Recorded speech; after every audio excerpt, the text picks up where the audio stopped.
बिस्मिल्लाहिर्रहमानिर्रहीम अल्हम्दुलिल्लाह नहमदुहु व नुसल्ली अला रसूलिहिल करीम अम्मा बाद अस्सलामु अलैकुम व रहमतुल्लाह।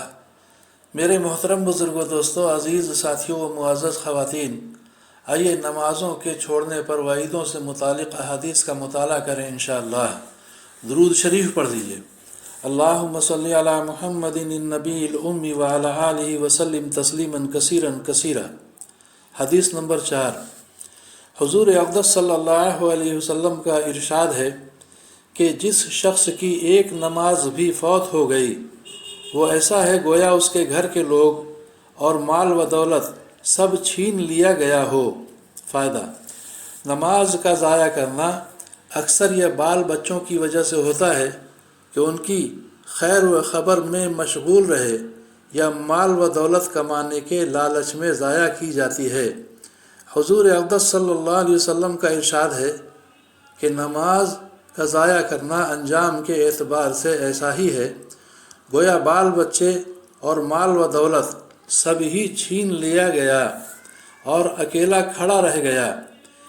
यानी जितना खसारा और नुकसान इस हालत में है उतना ही नमाज के छोड़ने में है, या जिस कदर रंज व सदमा इस हालत में हो उतना ही नमाज के छोड़ने में होना चाहिए।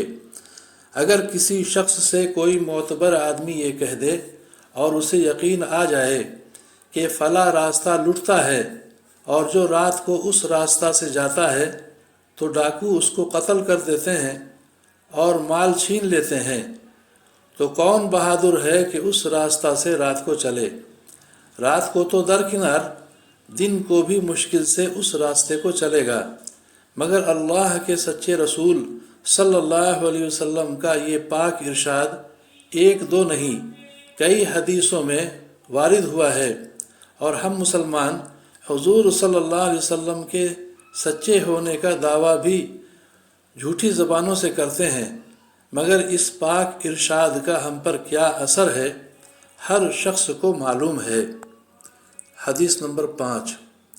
नबी अकरम सल्लल्लाहु अलैहि वसल्लम का इरशाद है कि जो शख्स दो नमाज़ों को बिला किसी उज़्र के एक वक्त में पढ़े वो कबीरा गुनाहों के दरवाज़ों में से एक दरवाज़ा पर पहुँच गया।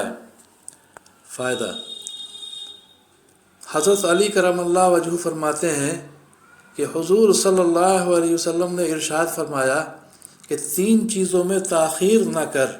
एक नमाज जब उसका वक्त हो जाए, दूसरी जनाजा जब तैयार हो जाए, तीसरी बेनिकाही औरत जब उसके जोड़ का खाविंद मिल जाए, यानी फ़ौरन निकाह कर देना। बहुत से लोग जो अपने को दीनदार भी समझते हैं और गोया नमाज के पाबंद भी समझे जाते हैं, वो कई नमाज़ें मामूली बहाना से, सफ़र का हो, दुकान का हो, मुलाजमत का हो, घर आकर इकट्ठी ही पढ़ लेते हैं। ये गुनाह कबीरा है कि बिला किसी उज़्र, बीमारी वग़ैरह के नमाज को अपने वक्त पर न पढ़ा जावे। गो बिल्कुल नमाज न पढ़ने के बराबर गुनाह न हो, लेकिन बेवक्त पढ़ने का भी सख्त गुनाह है, इससे खलासी न हुई। व आखिरु दावाना अनिल हम्दुलिल्लाहि रब्बिल आलमीन। अल्लाह ताला हम सभी को कहने सुनने से ज़्यादा समझ बूझ के सही अमल करने की तौफ़ीक़ अता फ़रमाए, नमाज़ों का एहतमाम करने की तौफ़ीक़ अता फ़रमाए और दोनों जहाँ की आफ़ियत मुक़द्दर फ़रमाए। आमीन या रब्बुल आलमीन।